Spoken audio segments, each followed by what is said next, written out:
So welcome everybody to the webinar. This is our agenda for today. As always, we'll begin with a brief overview of the beliefs and process, and then we'll do a school-to-school sharing. And actually the question for this month's webinar is just to share an aha from your last advisory council meeting. I looked online and I see many of you have done your visioning meeting, which I think is always kind of an uplifting meeting. So interested to hear how that went, and if you got resistance or how the 100% discussion went, that would be really interesting to hear. So we'll just spend a little bit of time on that. Then this month we're actually talking about your program goals. Your vision was last month, I should say goals. So we're looking specifically at achievement and student choice this month. So we'll look at Meeting 3 prep. We'll do a walkthrough of Meeting 3. We'll look at what to do online and the rubric for those items. And then we'll go actually into the online system and look at the manual resources that are available to help you with Meeting 3, and also look at how to do the data entry this time. Okay, so let's just review again. First of all, with the RSC Beliefs, just a reminder, we believe that the purpose of school counseling is to help prepare students for academic success at the next educational level. So then you're going to see how that really becomes important during Meeting 3. This diagram shows how we, excuse me, I'm just getting over a cold, about how we believe that school counseling impacts achievement. And just as a reminder, we believe that when schools have sound guidance and counseling programs, that as a result of those programs, students make key choices. And as a result of those key choices, student achievement will go up. Today we're really going to focus on those key choices, identifying what the choices are in your buildings that you want your kids to make, and then also identifying some areas where kids maybe aren't making the kinds of choices that you would like them to make. So I want to walk through the RSC process. Since we talked last, we have slightly revised the process. We're in the middle of doing a revision of Meetings 3, 4, and 6 based on feedback that we've gotten from previous schools. We were thinking about waiting until next school year to implement this when we had time to totally revamp the whole system. But in looking at how improved these 3 meetings were, we decided to go ahead and do it this year. And I think it's going to be much to your benefit. But you'll see as we go through the process that some of the terminology has changed a little bit, and I'll explain that as we go.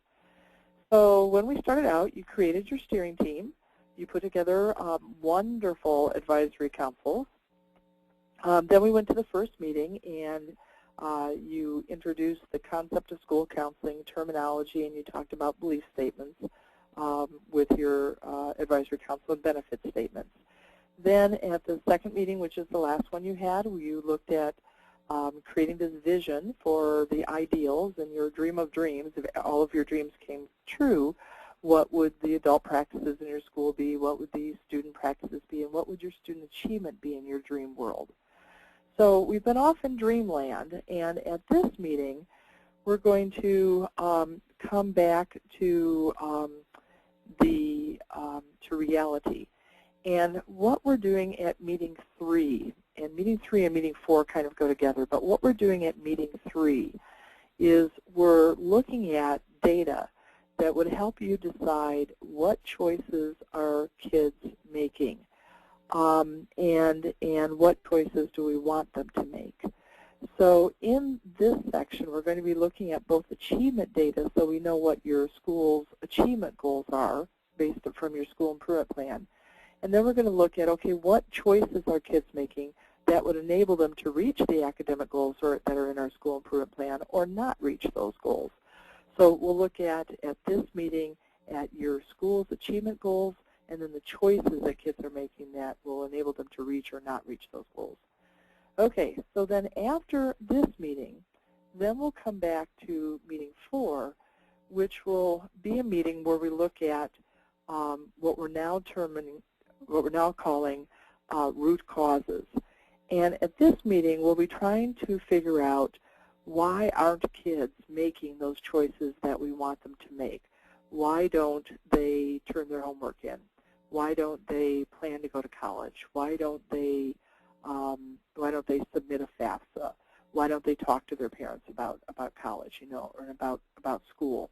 So all the things that we're looking for the reasons or the causes for kids that result in kids not making the choices that we want them to make. And to look at those root causes, we're going to look at them in terms of the root causes that might be existing in guidance and counseling. So we'll be looking at the knowledge that kids have in the guidance areas in academic, career, and personal social. What knowledge are they lacking that maybe are resulting in them not making the choices that we want them to make? And then also, what personal or social concerns do they bring to the table that might be resulting in them not making the choices that we want them to make at school? So that's where we'll bring in the guidance and counseling data, and we'll be using that data to help us understand what knowledge do kids lack or what personal social issues are getting in the way that might be interfering with them making the choices that we want them to make in order for academic achievement to go up. So those two steps are really kind of the same steps as we've always done.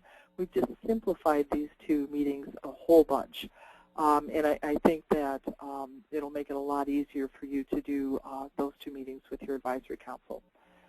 At this point, after we come out of meeting 4, we're going to have a big list of student choices that your advisory council would like to improve. Lots of areas where kids aren't making the choices that we would like them to be. And for each of those choices, we're kind of going to know what's behind kids not making those choices. What's the root cause that is behind the kids not making the choices we want them to make? And at this point, there's probably going to be too much for the school counseling program in 1 year to tackle. So we'll then take a little pause and we'll think about, well, how can we expand our resources? So we'll do that at meeting 5, and then we'll come back to meeting 7. And this is really just a terminology change.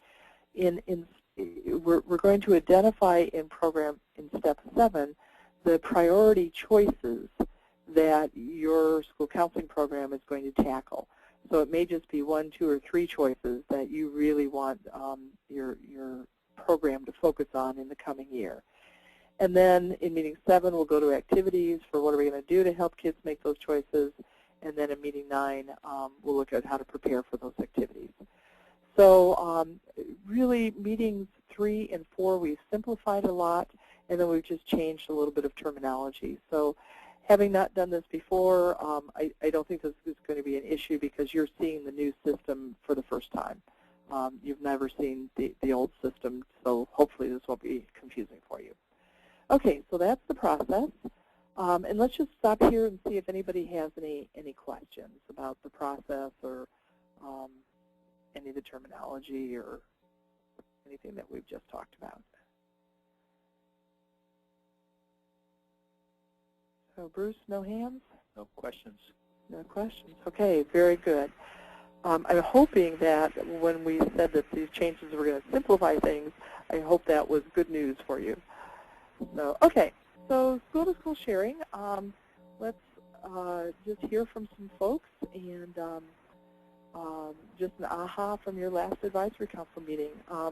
We have about 9 people on, so if you could keep your comments kind of short, that would be helpful. And Bruce, do you just want to go down in alphabetical order? I'll go in the order that they're listed. Yeah. Brandy Curley is first. Okay. So Brandy, and we need to unmute her. Yeah, hang on one sec. Got it. Okay. Okay, Brandy, how Hi. aha from your last An aha. I don't know that we had one particular aha moment, but our meeting went really well, and it's really nice to see how passionate every one of our members is and how they all participate. And I think it flows really well. Everybody's really excited. It's just very positive, and we get a lot of information and a lot of use out of the meetings for sure. Great. That's good to hear, Brandy. And I think that you're at Paoli Junior Senior High School, right? Yes. Yeah. I think when you guys look at your, and really all of you, when you get to this meeting and you start looking at student data, it gets even more engaging. So that's good to hear, and I hope that it gets even more that way. And did you did the visioning meeting? Was that your last one? Yes. And how did the 100% discussion go? Hi, this is Brandon Crowder. I'm in with Miss Curley too. I'm the other counselor here. Okay. And, it went really, really well. I think the teachers were very open and honest. And what I really like, the students that we have on our advisory council were very open about what their dream school day would be like. And, you know, for them, it had nothing to do with what kind of we expected from students. You know, they wanted respect, they wanted the opportunity to explore and learn, and they wanted to be challenged, and, you know, it just went really well. Wonderful. Were you able to access the Lorraine Monroe videotape? The second half, we could never find the first half on YouTube. Yeah. It was blocked, but through the second, we got a lot of information through the second half, and we got the good gist of what was going on. So good. We recently found, like yesterday, and for those of you who haven't tried to access the Lorraine Monroe 60 Minutes segment, there is half of it on YouTube. And then I just found the other half on a Facebook posting. So it's now online. When you go to the back into the system, we've got links there to the first half from somebody's Facebook posting and the second half from a YouTube presentation. So for those of you who haven't done this yet, you should be able to get both the first and the second half. So very good. Good stuff at Paoli. Okay, Bruce, who's next? Carrie Engelbrecht. Okay, Carrie at Princeton Community High School. How's it with your group? Okay. Well, Sue, as you know, we've done things in a little bit of a different order because we started this process last year in January. Right. But then we ended up doing our survey. We created those with, permission from you, Department of Education, to get the exact same survey, different format. So I'm really excited about our meeting that we're actually having tomorrow to look over all the data from the teachers and the students. And we got about 100% participation from teachers. So I was really excited about that. So, and we have more students who are wanting to take interest. So tomorrow's just a really big day. We're just really excited about seeing where this is going to go. So. That's great. And actually, the meeting that we're prepping for today, meeting 3, is the meeting where you look at that student choice data from the survey. So this is really timely for you. Good. Right. Good. Sometimes things, when you do it over 2 years, it gets out of order, but very good. Yeah. Okay. Yeah. Very good. Let's move on. Who's next, Bruce? Next is Jamie Ham. Okay, Jamie from Connersville High School. And actually, I think there's several people on from Connersville. Jamie, give us an update. This is Jeremy Korn, counselor sitting in.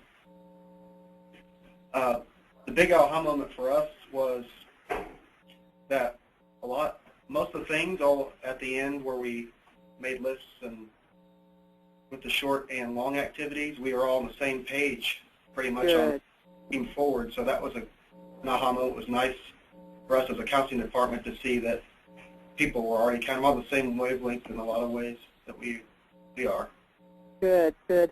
I can remember that being the same thing for me. The first time I had an advisory council, or first time I had my advisory council meeting and we got to this discussion, and I can remember being so worried that the community would have a whole different perspective than we had as counselors, and I was so relieved and pleased that we were all kind of on the same page. So that's good to hear that that's happening for you too. Good. Good. Okay, Bruce. Next is Joyce Druba. Okay, Joyce from South Ripley. Junior high school. Okay. Hi. We had the same issue with not being able to access the first part of the Lorraine Monroe, but it actually ended up being a good thing because I had my administrator do a little thing on all the extra things we do as a building and I do as a guidance counselor.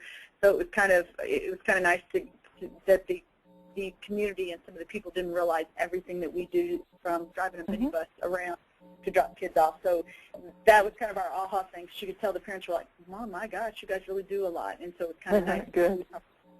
We don't PR ourselves enough as far as the things we're willing to do. So. Yeah, and the nice thing is that your advisory council, the more you meet with them, they'll start doing that PR for you. You know, they become cheerleaders for guidance and counseling, and I think that's really cool.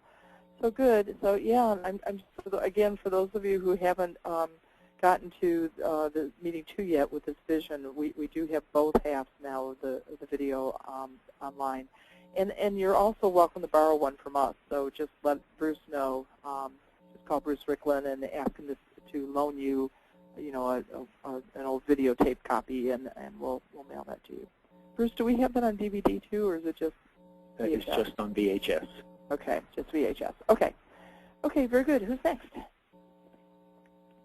Next is Julie Fierce.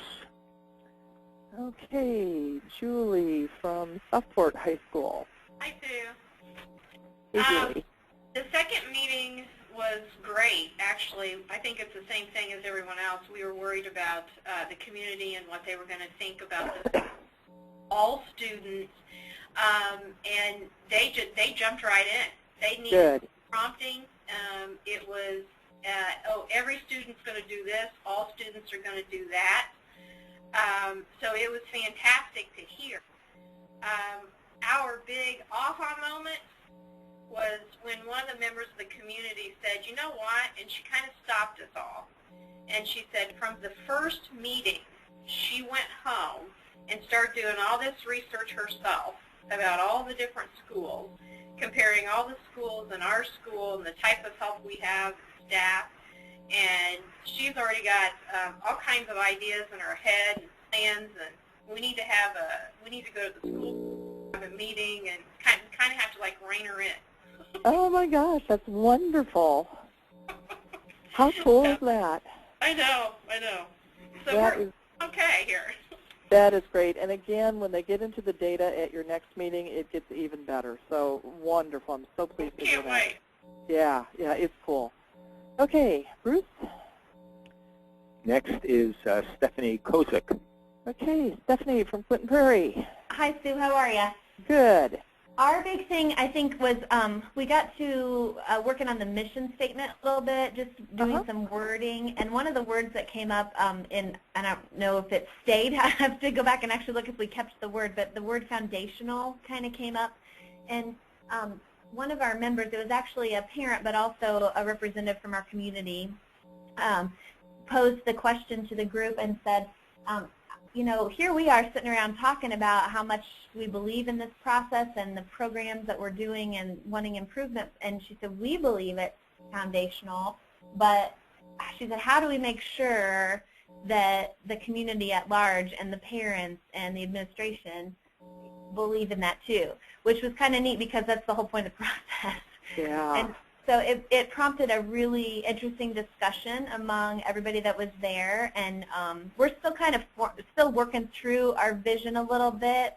We kind of ran out of time, and we did not get to the video at all, but we did start that list, and we did kind of run into a snag a little bit with the 100% situation, but we're kind of working through that, and it just prompted a really neat discussion that I think is going to carry us forward. Good, good. Couple things on the 100% thing question. If you don't get to 100%, that's fine. You know, we'd rather have you come in at 90% or whatever your advisory council feels or you feel, rather than to go ahead anyway and kind of negate everything that they've said. One of the horrible things that can happen is if you ever move ahead without, and go oppositional to your advisory council, then they'll start to think, well, why am I here? If she's just going to do what she wants to anyway, why is my voice even important? So, think about that. And let's see, the one other thing that comes to mind as you speak is that a lot of times the work and the discussions that happen in these advisory council meetings can become so rich that they become good conversations for your school improvement team to also have. And it's not uncommon for discussions that have started out with this School Counseling Advisory Council kind of influence discussions that are happening with your school improvement team. So that may be one way, for all of you to think about, how do you get this work to the, to a broader audience. So anyway, something to think about. Okay, good. Bruce? Last is Trudy Wolf. Okay, Trudy Wolf from Central Elementary. I'm on the 2-year plan, so we had our first advisory council meeting last month, and it went extremely well. People were so excited to be part of it, and they had such good ideas that I just came away thinking, I'm really glad I'm doing this. Wonderful. It's so affirming, isn't it? It is. Yeah, good. So you're off and running. Yes. Okay, that sounds great. Okay, well, again, great reports. The thing that I really liked is, it's not always going to go well, and you may hit snags, and I really appreciate it. I think it was Stephanie, who said, when we got to the 100%, it didn't go so well, and that's fine. As snags come up, it's wonderful to discuss them, to allow Bruce and me to give feedback if that's helpful, but also each other. So, feel free as we have these little discussions to ask, other schools, well, how did you handle this? So, okay, so let's move on. And Bruce, if we can mute people again, that would be great. They were all muted. Okay, excuse me. So we're looking at prep for meeting 3. First of all, let's go over the big picture. I think it will help to put this into perspective. What we'll start out with at this meeting is, actually this meeting is going to cover the top 3 things that are listed there. So at this meeting, we're going to look at your school's achievement goals. Then we're going to have a discussion about what student choices do we want all of our kids to make. Do we want them to choose to come to school, turn their homework in? If you're in a high school, do you want your seniors who are free and reduced and planning to go to college to submit a FAFSA? What are the choices that you want them to make? So we're going to define all of those choices, and my guess is for most of your programs, there's going to be a lot of choices. When you add up all the things that kids have to choose to do right in order to be successful at school, there's a lot of stuff. And then also to make it to post-secondary, there's a lot of choices that kids have to make. So then after listing all of those choices, then we're going to come back and say, okay, and of all those choices, they're all going pretty well. Our kids are making great choices except in these 3 areas. And those will become your student choice concerns or your student choice priorities. When you get to the online system, we call those priorities. So those priorities are the areas that you're going to really hit hard as you're developing your activities for next year, because those are the 2 or 3 areas that you really want to change how kids, the choices that kids are making in your school. So it may be that you have 7 priority areas, and after we expand our resources, then there's only time to hit 2 of them. That's okay. We're going to keep this within the bounds of what you have the time and energy to do. So at this meeting, we're going to hit the first 3 things there, and then at the next meeting, like I mentioned when we did the walkthrough, we'll be looking at the root cause analysis. What is it that's causing kids? What is it within our control that's causing kids to not make those choices? What knowledge don't they have, or what personal social issues are they dealing with that are causing them, in our opinions, to make those choices that we don't want them to make? And then at the very bottom part, then we're going to expand resources, and then we'll set goals, or actually we'll pick off 2 or 3 priority areas that we're going to tackle, the concerns that we want to tackle. So that's kind of big picture, and at this meeting, we're going to look at your school's achievement goals. We're going to look at all the choices that we want your kids to make, and then we're going to start to narrow down which choices do we want to really hone in on, because the data tells us that kids aren't making good choices in those areas. Okay, so that's kind of big picture. Then I also want to introduce to you a new tool that's called an Instagraph. And we use this tool to bring a large group to consensus You're going to be using actually 3 Instagraphs in this meeting. And the first one, the format of it looks very similar to this. So in an Instagraph, the first thing you do is you'll be having a brainstorm with your advisory council. The first brainstorm you're going to have is what choices do kids need to make in order for your school to reach your academic goals. So it'll just be a brainstorm. So people will say, they need to come to school, they need to turn in their homework, they need to ask for extra help, they need to enroll in rigorous classes, all those things that kids need to choose to do in order for your school's academic goals to be reached. So as people are brainstorming those things, you'll write them down in the middle, in this case, in the middle of the Instagraph. Then what you'll do, and I've just kind of blown up that middle part there. So the middle will have all these things defined in the middle. Excuse me. Then what you'll do is you always take however many items are there, and you divide it by 3, and you give them that many votes, if you will. So in this case, there's 9. The brainstorm generated 9 ideas. So everybody in your advisory council would get 3 votes. And then you just take a little break in your meeting, and you say, okay, everybody come up to the poster and put your 3 votes on the poster. So the first person may come up and their votes, they may vote for items 1, 2, and 4. The next person is maybe 1, 3, and 4. The person after that is 1, 2, and 4. So each person puts their votes on. You can have them, Bruce and I, when we do this, we like to use sticky dots on the posters. You can also just have people make X's, but I like the sticky dots because they're colorful. So and then people just keep adding them on. And then this becomes, it becomes real clear then where the focus is for your group. So in this case, whatever number 1 was got a lot of votes. Whatever number 2 was got a fairly amount of votes, 4 and 7. And you'll see 8 and 8 didn't get any votes. So then we could say to the group, okay, let's take out 8. Maybe that's a choice that we don't think that all kids need to make. And then let's take out 6. And I'd also would suggest we take out 3. You might want to discuss 2 and 7 because there were a couple people that didn't vote for that.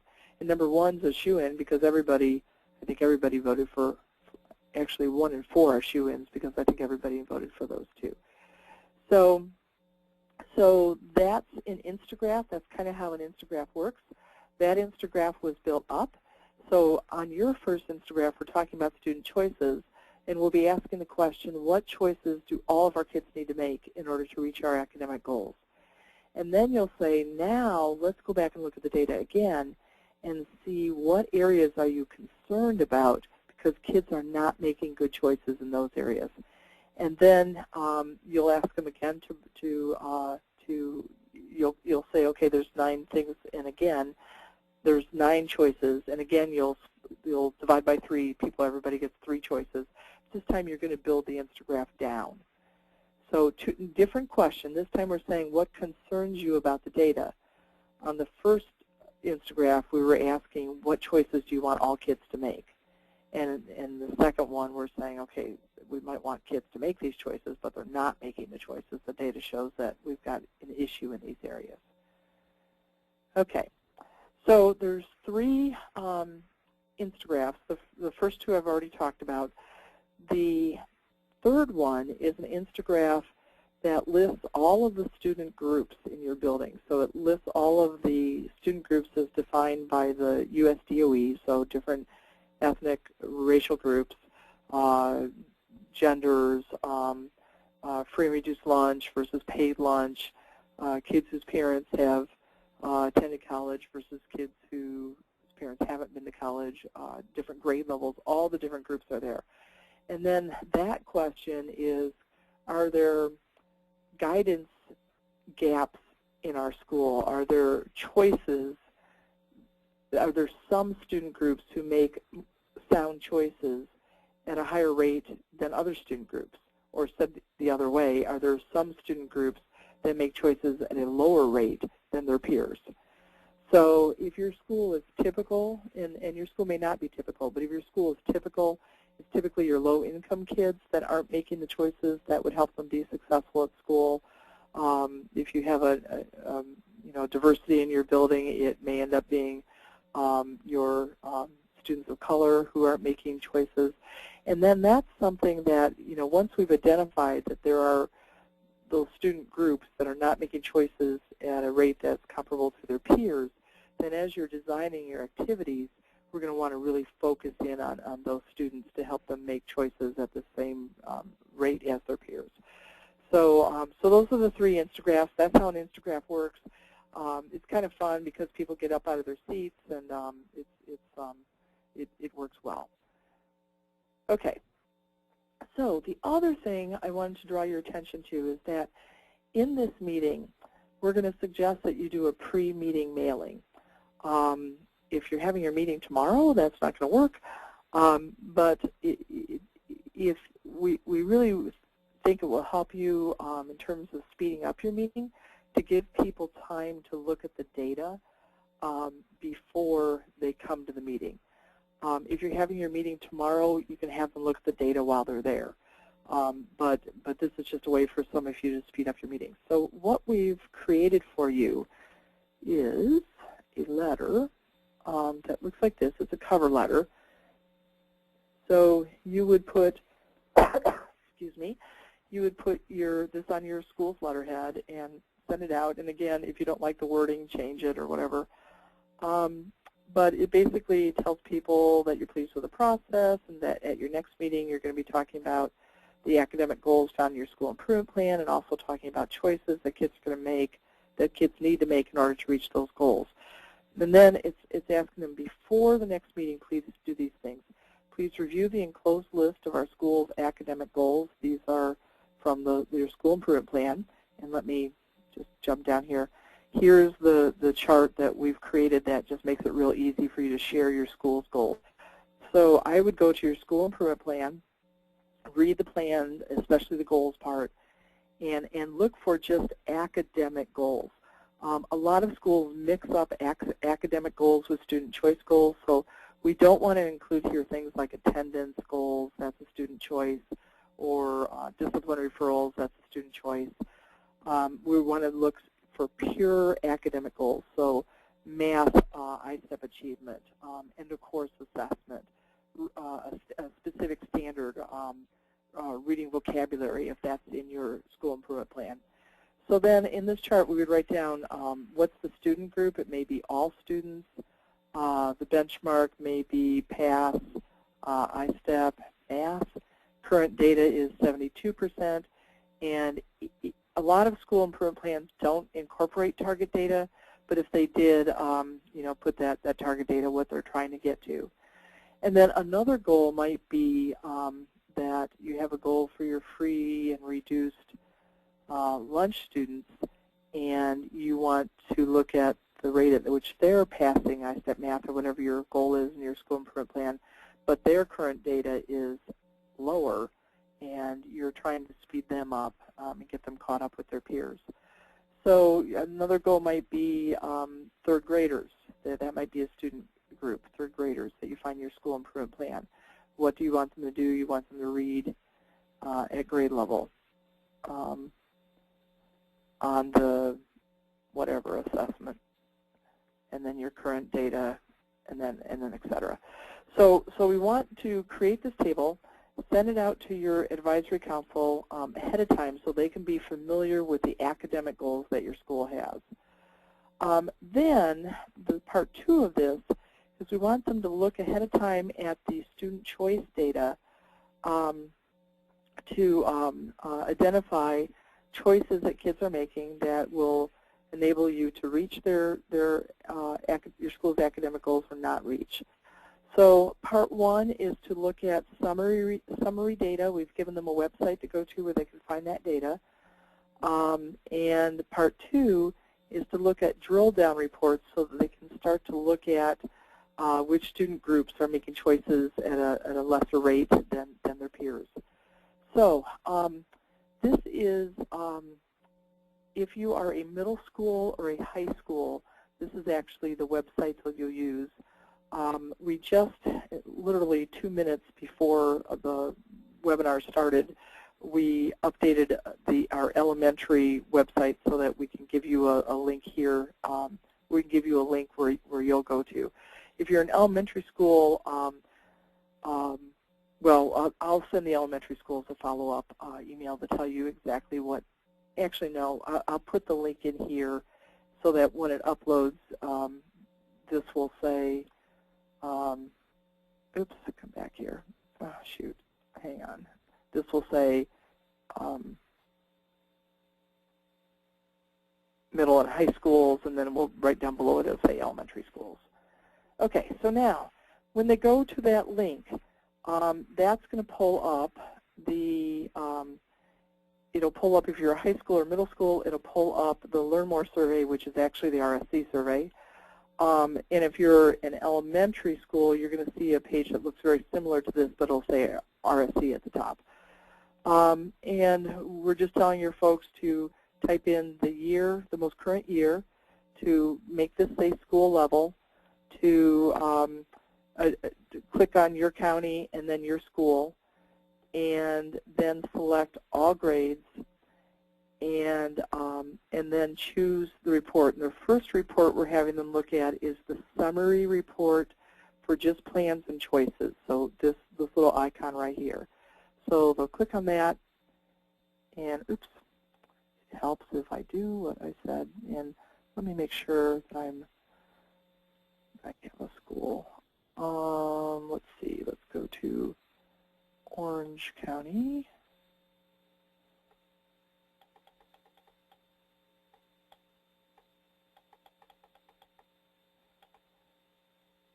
Okay, and then you can see that makes just the schools in Orange County appear. And then I'm going to click on Paoli, and I've got school level 2012, all grades. Okay, now when I click on this, here's the report that comes up. And so you can see that you know, it gives them the question, then it gives the percentage of students who responded. So while they're looking at this, the instructions say that they should check anything that they think all students in the building should do, like take 4 years of math. Is that something every student should do? And that if they believe that's yes, they would put a check on their written copy that they print. And then if they're concerned about the data, like if I say, yes, I think all kids should take 4 years of math in high school, and then I see, oh my gosh, only 61% are, then I would put a star on this one to indicate that I'm concerned about this data as well. And then I would bring this paper with me to the meeting. And so I've done this thinking before I get to the meeting. Part 2 asks them to look at drill down data. So they would come back here, and this time they would just look into this. So if I would look at, let's do lunch status. If I open up this report, now I can start to look to see, here's free and reduced lunch kids, and here's paid lunch kids. So right off the bat, I see that at the school, the percentage of students planning to go to a 4-year college in my free and reduced lunch kids is only 50%, when my paid lunch kids is 68%. You know, and I don't know how you feel about that, but many people would think that that's not okay. That the college aspirations should be the same for low-income kids as they are for more affluent kids. So anyway, so you can look through that. There's all those different ways. You can just look at the report that's segregated by gender, by grade level, by free and reduced lunch. There's lots of different ways to look at that. Okay, so wanted to draw your attention to that. Let me go back to, so that was the pre-meeting mailing. And that brings us to the meeting walkthrough. And when I'm pulling that up, Bruce, does anybody have questions at this point? There are no questions. Okay. So meeting walkthrough. Sue, wait 1 second. Stephanie Kozik might have had a question. Let me unmute her. Stephanie, Okay. Did you have a question? I do have a question, and Sue, this may be a conversation you and I need to have separate because it may not apply to anybody else. I spoke with you at the ISCA conference about the fact that our surveys were actually not able to be done online, that they were actually done by hand and hand tallied. Right. let's, I'm in the office tomorrow. Why don't you give me a call and we'll figure out how to best do this with you guys. That sounds perfect. Thank you very much. Great. Okay, so quick meeting walkthrough. So the first thing we're doing is reviewing the process, and I will update this slide in the PowerPoint so it's got the new terminology in there. And then there's that slide. And then here's just a slide that I don't think you've seen this one before, but again, we're looking at the different data levels. So there's achievement data that's going to come from your school improvement plan.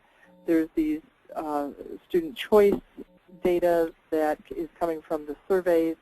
And then next time we're going to look at the root causes by looking at the guidance data and the counseling data. So, okay. Then here's meeting 3 is we're looking at today. And the first question is which academic areas will serve as the focus for our school counseling program, and that's the academic areas that come out of your school improvement plan. And then the second question is what choices should all students make, and what student choices concern us because the students aren't currently making those choices at the rate that we want them to. So then reminding people the next meeting, we're going to be doing this root cause brainstorm. So what knowledge are students lacking that might be the root cause for their poor choices, and what personal or social needs do students have that might be the root cause for their poor choices. Okay, then we'll do a little thing about helping them look at data, and just that in data we always, when we're expressing data in this process, we always have a target percentage, a student group, and a benchmark. So we kind of went over that earlier. Okay, so academic achievement goals. Prior to today, we're reminding people they received the achievement goals found in the school improvement plan. And there's just a template for you to drop in as a reminder to folks, you know, these are the goals that our school has.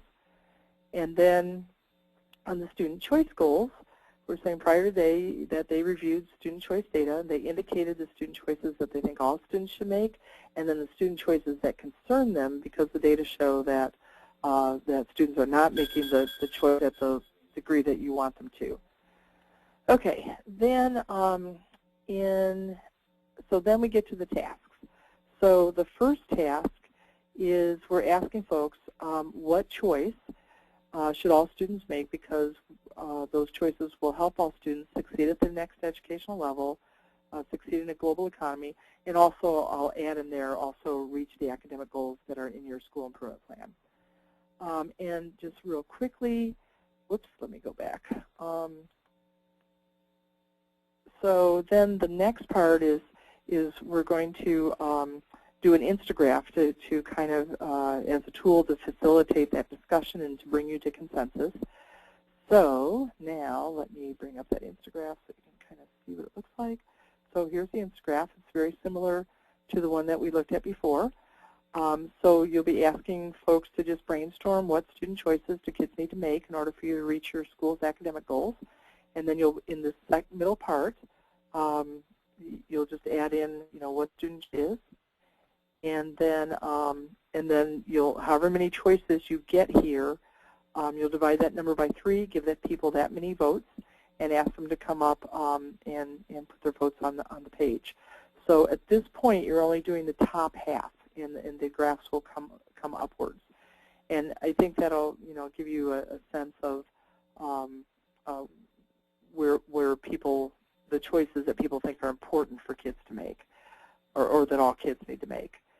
Okay, so then in the next slide, we're going to ask for us to come up, we're asking the group to come up with their student choice priorities or their concerns.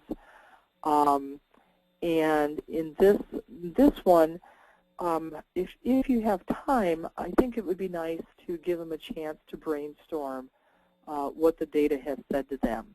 So you might break them into small groups, or if you have not a lot of people there, just have it as you know, one big discussion.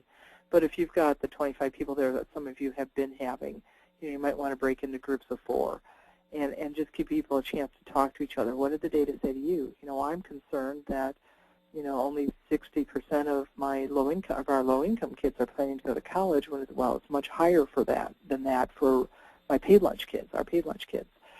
So, just giving people a chance to talk.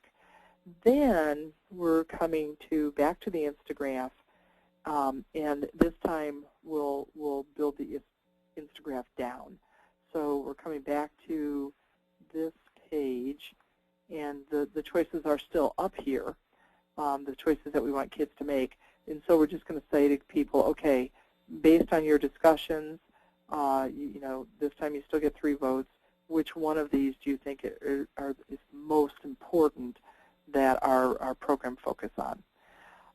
We're not going to toss anything out at this point, because if you have 7 or 10 things listed down here that everybody thinks that the school counseling program should focus on immediately, that's great. We hope that people are so fired up at this point that when we get to the next discussion, and we're discussing at the next meeting or a couple meetings down the resources, that they're going to want to really expand your resources so you can tackle as many of these things as possible.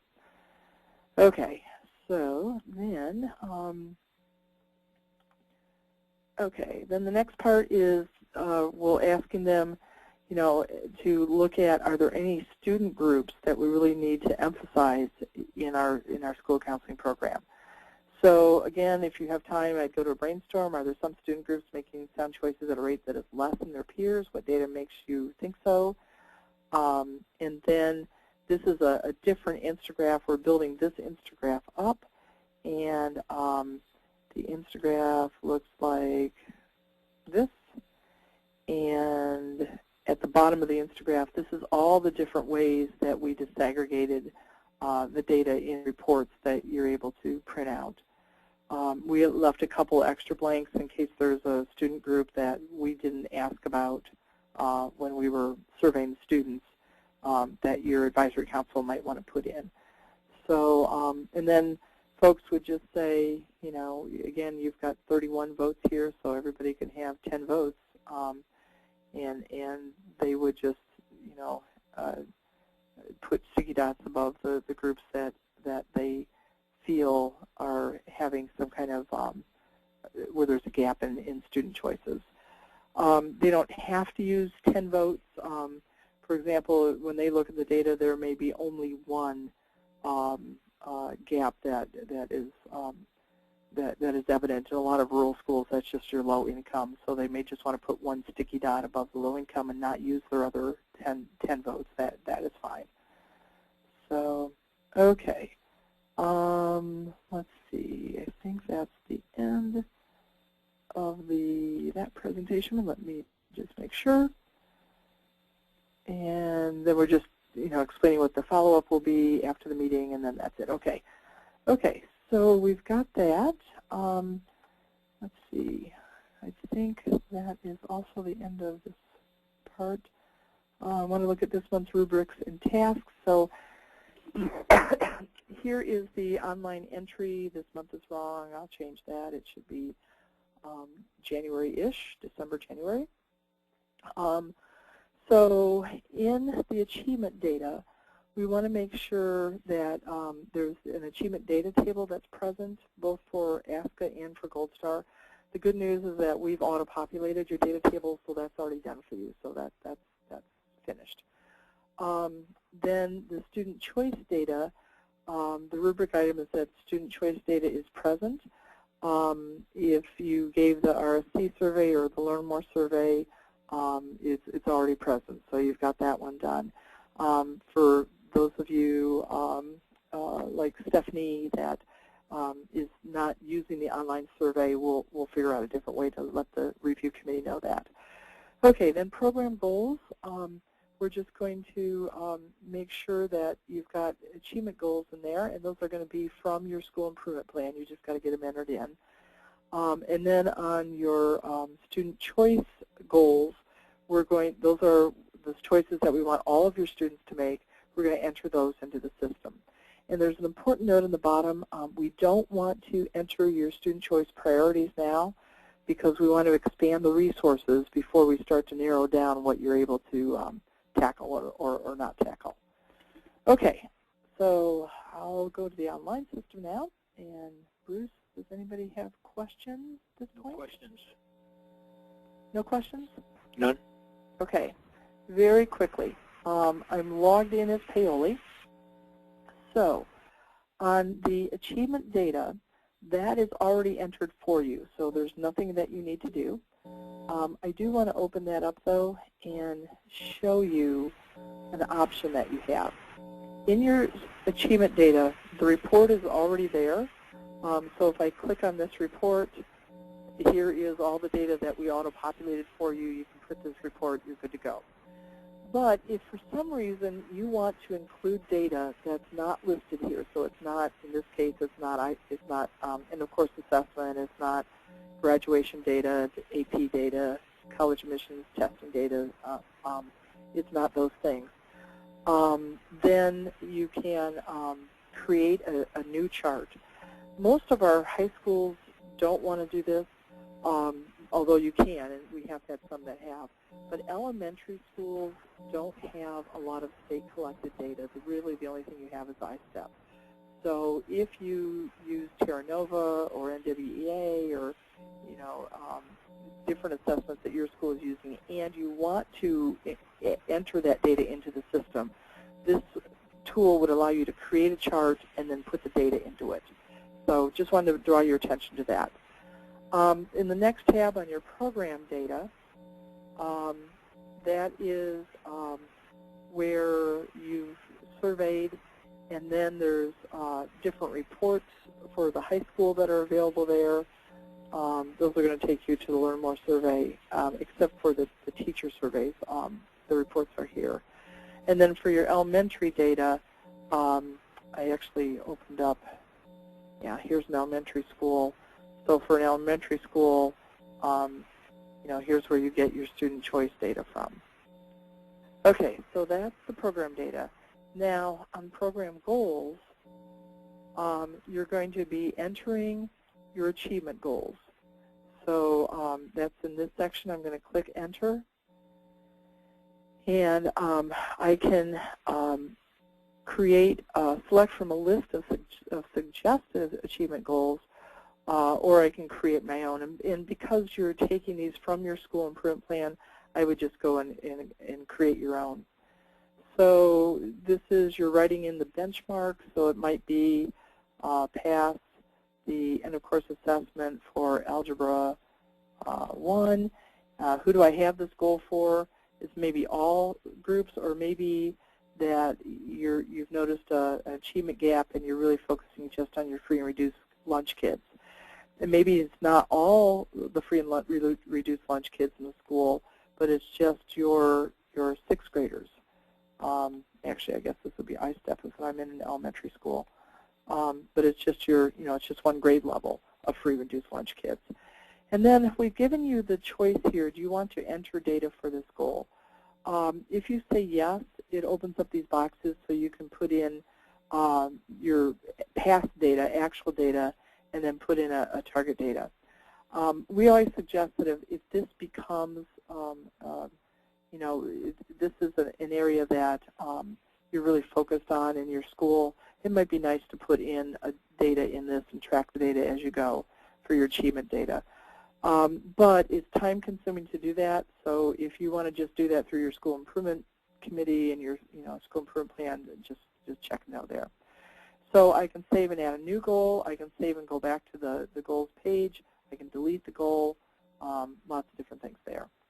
So, okay, so that's achievement goals. On the student choice goals, it works very much the same way.